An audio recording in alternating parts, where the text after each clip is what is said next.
이 시간 하나님의 말씀 함께 보겠습니다. 오늘 우리에게 주신 하나님의 말씀 에베소서 5장 15절에서 21절까지의 말씀입니다. 에베소서 5장 15절에서 21절까지의 말씀입니다.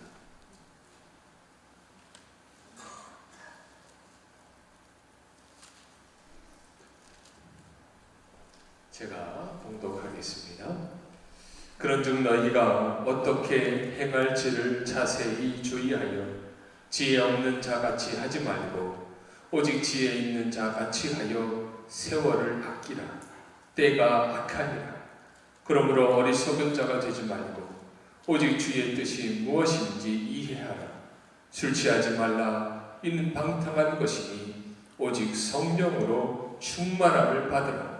시와 찬송과 신령한 노래들로 서로 화답하며 너희의 마음으로 주께 노래하며 찬송하며 범사에 우리 주 예수 그리스도의 이름으로 항상 아버지 하나님께 감사하며 그리스도를 경외함으로 피차 복종하라. 아멘. 오늘은 교회력상으로는 성령 강림 주일이며 또 동시에 우리 대한예수교 장로회 통합축총회에서 지정한 우리 교회 예배 회복 주일입니다.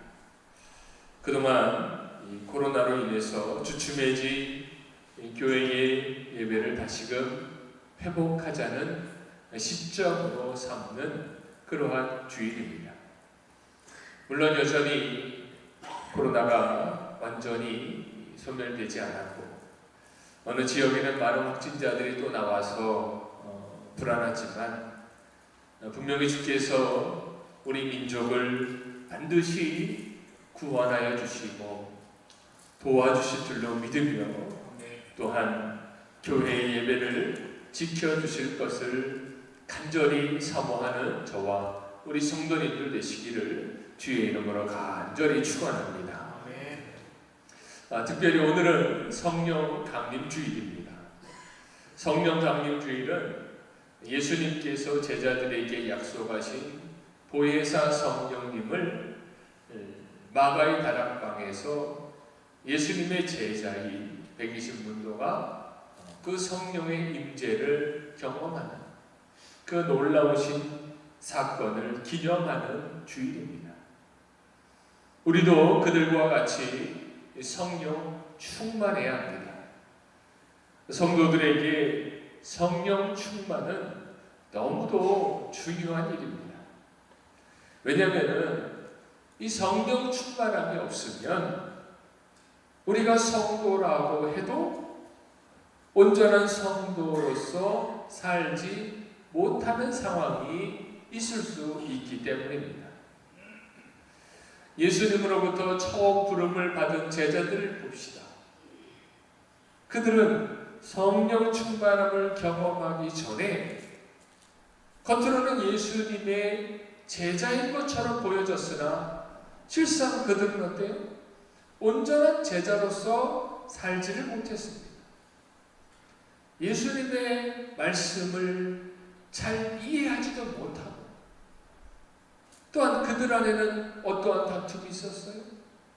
누가 서로 크냐라는 다툼이 있었어요. 예수님께서 우리의 죄를 위해 십자가에 달려 죽으셔야 되는데 그것이 아닌 예수님이 마치 로마로부터의 독립을 시켜주실 어떠한 지도자로 보았기 때문에 예수님으로 말미암아 한 자리에 얻으려고 하는 생각뿐이었다라는 것입니다. 그래서 결국 어때요? 예수님이 붙잡히시자 제자들은 다 무서워 도망을 칩니다. 어느 한 구석 온전히 예수님의 제자라고 불릴 만한 그러한 모습은 찾아볼 수가 없었습니다. 우리도 마찬가지입니다. 내가 예수님을 알고 하나님을 안다고 해서 그대로 성령 받지 못하면 우리도 예수님의 제자들처럼 될 수밖에 없는 것입니다. 그래서 우리는 반드시 우리도 역시 예수님의 제자들처럼 또한 성령의 충만함을 우리가 경험해야 합니다. 그래야지만 주님의 뜻을 깨닫고 주님께서 세우시는 온전한 성도, 온전한 제자의 삶을 우리가 살 수가 있습니다. 오늘 본문에서 사도 바울이 에베소 교회 성도들에게 뭐라고 합니까? 오늘 본문의 중심 말씀은 18절입니다. 술 취하지 말라 이는 방탕한 것이니 오직 성령으로 충만함을 받으라. 아멘. 오직 성령으로 충만함을 받으라. 그렇게 말씀하고 있습니다. 우리는 반드시 성령으로 충만함을 받아야 합니다. 그럼 왜 도대체 성령으로 반드시 이 충만함을 경험해야 하느냐? 그 이유에 대해서 오늘 본문에 말씀하고 있습니다. 이 본문의 내용을 살펴보므로 우리 역시 하나님이 우리에게 보내주신 보혜사 성령으로 충만함을 받는 저와 우리 성도님들 되시기를 주의 이름으로 간절히 축원합니다. 첫째는 세월을 아껴야 하기 때문입니다. 본문 16절에 보면 세월을 아끼라, 때가 악하니라 말씀합니다. 옛말에요, 세월은 사람을 기다려주지 않는다라는 속담이 있습니다. 이것의 의미가 뭡니까? 세월은 흘러간다라는 거예요. 지나간 세월은 다시금 돌아오지 않는다는 것입니다. 그래서 하루하루를 한탄하며 불평불만하며 허투루 보내는 것이 아니라 하루하루를 귀하고 소중하게 보내야 된다라는 그러한 의미입니다. 세월은요, 참으로 중요합니다. 그런데 그 세월의 중요한 이유가 무엇 때문이라고 오늘 본문에 또 말씀하고 있느냐? 바로 때가 악하기 때문이다라고 말씀하고 있습니다. 때가 악하기 때문에 잘못했다가는 어때요? 이 소중한 세월을 하나님의 말씀에 순종하여 선하게 사는 것이 아니라 악한 때에 악한 행동을 살 수 있다라는 것입니다. 경주의 한 초등학교 근처에서 사고가 났습니다. 떠들썩하게 이슈가 되었는데 한 차량이 자전거를 타는 초등학생을 그 차량으로 들이받는 그러한 너무도 위험한 사건이 있었습니다. 지금도 한참 수사 중인데 이 차량 운전자는 고의로 그런 것이 아니다 그렇게 주장하는데 주변의 모든 정황을 보면 고의로 한 것처럼 보여지는 정황들이 속속 드러나고 있습니다. 이 운전자가 이 아이를 쫓아온 것이더라고요. 왜 쫓아왔냐 보니까 그 근처에 놀이터에서 이 운전자의 딸, 5살짜리 딸과 이 차에 받친 9살짜리 남자애가 서로 다툰 거예요. 서로 놀이터에서 싸웠나 봐요. 그렇다고 해서 5살짜리가 심하게 어디를 중상을 입거나 그러지는 않은 것 같아요.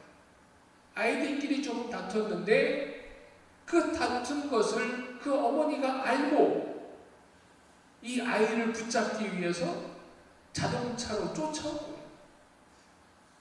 그리고 결국은 사고가 난 것입니다. 이렇게 쫓아온 이유가 뭘까요? 자기 딸과 다툰 것에 대한 화를 참지 못하고 창밖으로 그 아이에게 소리를 지르며 쫓아왔다는 거예요. 순간의 화를 참지 못하는 이 악함이 그럼 그 사람에게만 있느냐? 아닙니다. 이 악한 세대에 살고 있는 우리는 다 이러한 위험함에 노출되어 있습니다. 순간에 나타나는 그 악을 참아야 되는데 그 악을 절제하지 못하고 참지 못하는 일들이 우리 주변에 얼마나 비일비재하냐라는 것입니다.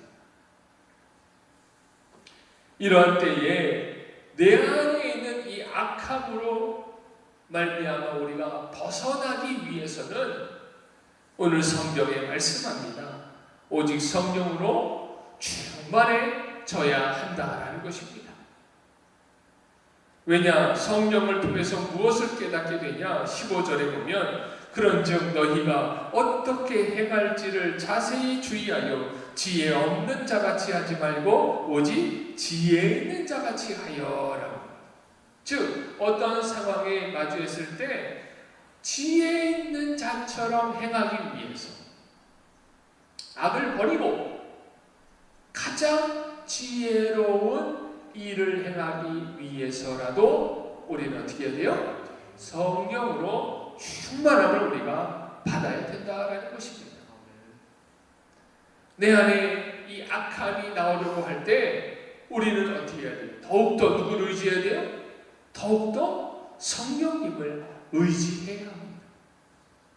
그래야 내가 이 악의 지배를 당하는 것이 아니라 이 악한 행동을 하는 것이 아니라 지혜 있는 자의 행동, 즉 하나님이 원하시는 행동을 우리가 하게 되는 줄로 믿습니다.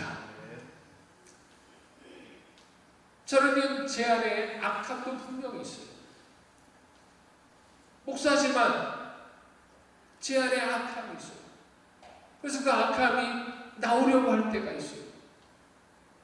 제 안에 악함이 언제 가장 나오려고 할까요? 부부싸움을 하는 순간.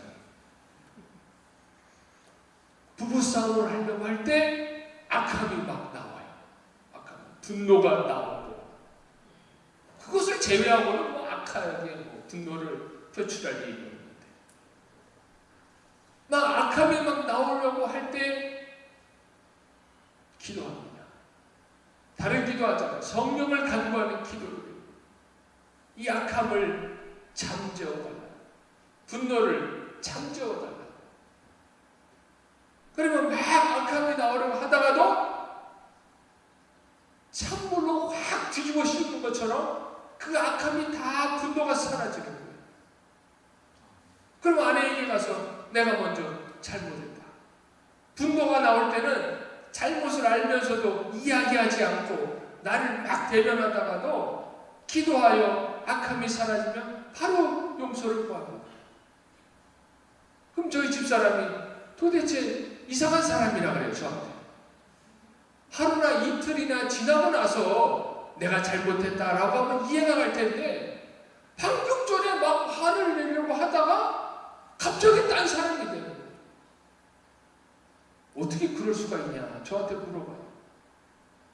다른 방법 없어요. 그렇게 화를 내면서도 제 안에 있는 성령을 간구해요. 하나님, 내 안에 지금 이 분노와 악이 막 나오려고 합니다. 성령님, 그것을 잠재워 주십시오. 그럼 어느 순간 그 분노가 다 사라져 버린다.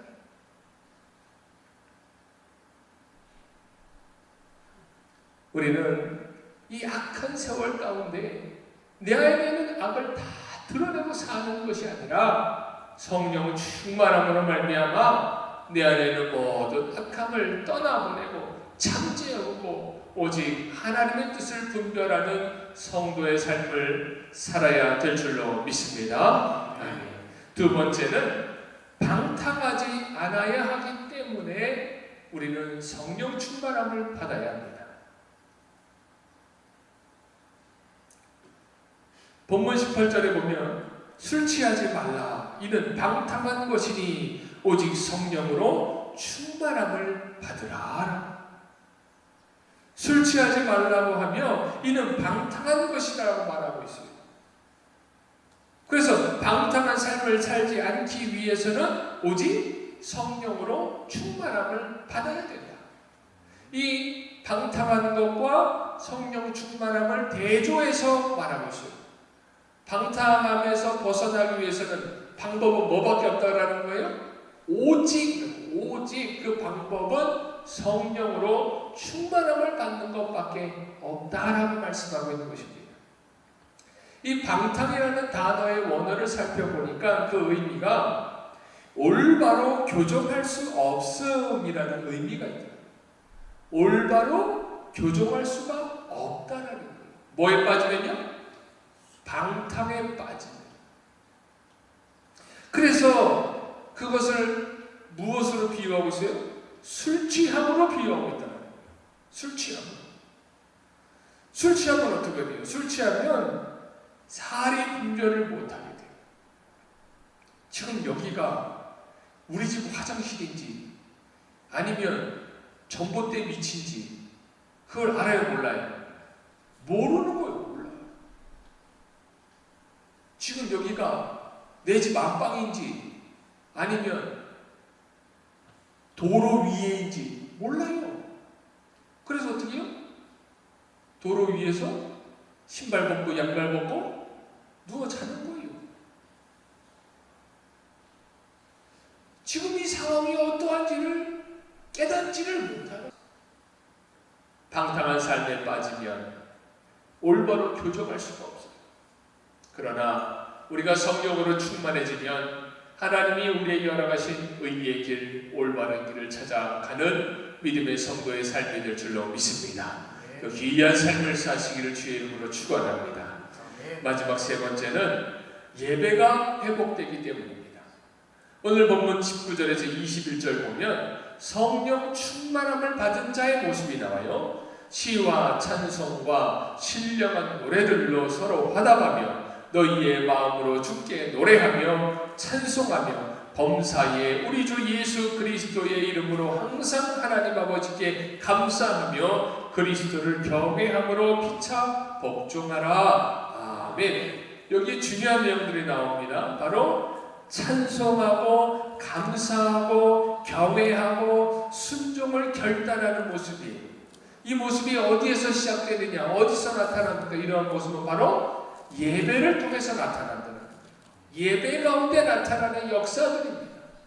즉 우리가 성령 충만함을 받아야 하는 이유는 온전한 예배를 드려야 되기 때문이에요. 온전한 찬송과 온전한 감사와 또한 순종에 대한 결단, 이 모든 것들이 나타나는 예배를 드리기 위해서는 내가 어떻게 해야 돼요? 성령으로 충만해져야 된다는 것입니다. 요한복음 4장 24절에 하나님은 영이시는 예배하는 자가 영과 진리로 예배할지니라. 아멘. 예배하는데 무엇으로 예배드리래요? 영과 진리로 예배드리라고요. 그런데 거기서 말씀하고 있는 영은 어떠한 영입니까? 바로 하나님의 영이에요. 하나님의 영, 성령으로 예배를 드려야 되는 거예요. 내 안에 성령님이 계실 때 나는 드디어 온전한 예배를 하나님께 드릴 수 있다라는 것입니다. 코로나로 인해서 한국교회 예배가 주춤하고 있습니다. 이러한 상황 중에 예배가 온전히 회복되기 위해서는 다른 방법이 없어요. 우리 믿는 성도들은 오직 성령으로 충만함을 경험해야 될 줄로 믿습니다. 우리가 성령으로 충만하게 되면 온전한 예배가 회복되는 거예요. 성령으로 충만하게 됨으로 말미암아 악한 세월에 방탕한 삶에 빠지는 것이 아니라 성령의 충만함으로 말미암아 옳은 길을 깨닫고 하나님께서 기뻐하시는 예배자가 되는 우리의 삶이 되어야 될 줄로 믿습니다. 결론적으로 말하면 성령 충만함은 바로 우리가 모든 것으로 하나님을 향해야 되는 거예요. 악한 세상을 향하는 것도 아니요, 방탕한 삶을 향하는 것도 아니요, 오직 누구를 향해야 돼요? 오직 하나님을 향해야 돼. 우리 안에 성령님의 역할은 뭐냐? 하나님을 향하게 만드는 거예요. 하나님의 음성에 귀를 기울이고 하나님의 뜻에 귀를 기울이고 오직 하나님께만 향하게 만들어주는 것이 바로 성령의 역사다라는 것입니다. 우리 집 둘째가 있어요. 우리 집 둘째 현중이에게 특징이 있습니다. 특징.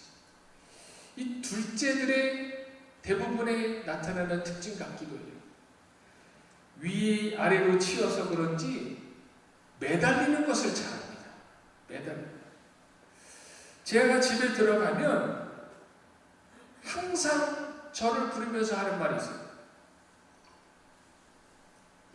아빠 놀아줘요. 놀아줘. 저만 보면 아빠 놀아줘. 그래서 맨날 제 바지를 붙들고 다리에 매달리고 하루 종일 놀고 집에 돌아와도 아빠 놀아줘요. 그런데 어느 날 어린이집에 지난주에 갔다 왔는데 어린이집에서 쿠폰을 만들었다는 거예요. 쿠폰. 그 쿠폰이 뭐냐면 설거지 쿠폰, 엄마 아빠 마사지 쿠폰, 이런 쿠폰이 자기가 이제 엄마 아빠한테 이것을 준다라는 거예요. 그래서 만들었대요. 그런데 저한테 그러더라고요. 근데 아빠에게 줄 쿠폰이 있는데 나는 그 쿠폰을 아빠한테 안 주고 버릴 거라는 거예요. 그래서 야 도대체 뭔 쿠폰인데 버리려고 그러냐 그랬더니 아빠 자유시간 쿠폰이라는 거예요. 자기는 이거 쓰레기통에다 버릴 거래요. 그래서 제가 그랬죠. 아빠는 그 쿠폰이 반드시 필요하다. 네가 만약에 버리면 원장님께 아빠가 전화해서 재발급을 받을 것이다. 그래서 칠갱이를 하루 종일 했어요. 얘가 쿠폰을 안 주울리기 위해서 계속 가지고 다니는 거예요. 계속. 그러다가 저녁쯤 돼가지고 휴지통 앞에 알짱알짱 거리더라고요. 쿠폰을 가지고 이것을 버려야 되냐 말아야 되냐 혼자 고민에 빠진 거예요. 그러다가 결국은 저에게 주었어요. 그래서 저는 그 쿠폰을 핸드폰 뒤에다 붙여놨어요. 아예. 왜 그 쿠폰을 저에게 안 주려고 그래요? 아빠는 자유시간을 가지면 돼야 안 돼요? 안 되는 거예요. 오직 누구랑만 놀아줘야 돼요. 자기랑 놀아줘야 되기 때문에 쉬어서도 안 되고 자유시간도 안 된다는 거예요. 제가 그 모습을 보고 우리도 하나님께 저런 모습으로 나아가야 되지 않나라는 생각을 해보았어요. 우리 하나님을 의지하는 삶을 산다라고 해놓고선 그러지 못할 때가 너무 많이 있어요. 하나님을 온전히 의지해야 되는데 의지하지 못할 때도 많이 있다라는 거예요. 하나님께 매달려야 되는데 매달리지 못할 때도 많이 있어요. 왜 그럴까요? 우리 안에 성령의 역사가 나타나지 않기 때문에. 내 안에 성령의 역사가 나타나면 우리는 오직 하나님만 의지하는 하나님께만 매달리는 자가 될 줄로 믿습니다. 사람은 그것을 귀찮아할지 몰라요. 그러나 우리 하나님은 그것을 가장 기뻐하신다라는 거예요. 하나님만 바라보기를, 하나님만 의지하기를, 하나님께만 매달리기를, 그것을 하나님은 너무도 기뻐하시며 기다리고 계시며 그것을 온전히 행하도록 하기 위해서 우리에게 성령을 허락해 주신 줄로 믿습니다. 그래야 우리는 항상 성령을 간구하고 성령을 의지하여 성령 충만함을 통해 오직 하나님만 의지하는 믿음의 성도가 되어야 될 줄로 믿습니다. 성령 충만한 성도가 되기를 주의 이름으로 간절히 축원합니다. 아멘. 이 시간에 함께 기도하겠습니다. 주님, 우리가 성령 충만케 하여 주시옵소서. 오직 성령으로 충만하여 주님만 의지하고 주께만 매달리는 자가 되게 하여 주시옵소서. 악한 세월에서 그 악함으로 물드는 것이 아니라 방탕한 이 세상 가운데 방탕한 삶을 사는 것이 아니라 오직 하나님의 말씀 붙들고 주님만 의지하여 온전한 예배자가 되게 하여 주시옵소서. 주여 한번 부르고 통성으로 함께 기도합니다. 주여, 하나님 감사합니다. 아버지, 오늘도 귀한 예배를 통하여 하나님의 말씀을 통해 깨닫게 하시니 감사합니다. 주여, 우리가 성령 충만함을 경험케 하여 주시옵소서. 우리 안에 성령이여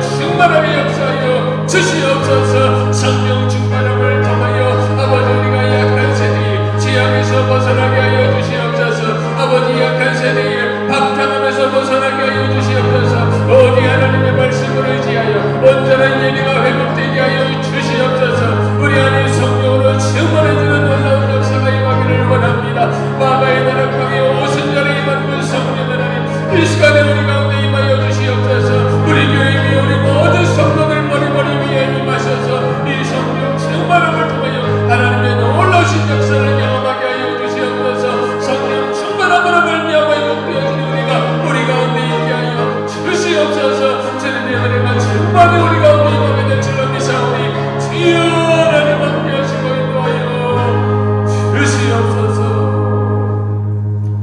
하나님 감사합니다. 우리에게 성령을 허락하신 하나님 감사합니다. 성령 충만함으로 말미암아 성령의 능력으로 말미암아 이 악한 세월 가운데, 이 악한 세상 가운데 방탕함의 삶을 사는 것이 아니라 온전한 예배자로서 하나님께 예배하며 하나님의 뜻을 발견하여 깨닫는 자들이 되게 하여 주시옵소서. 그래야 오직 하나님만 의지하며 하나님만 바라보는 믿음의 성도들이 되게 하여 주시옵소서. 예수님의 이름으로 기도드리옵나이다. 아멘.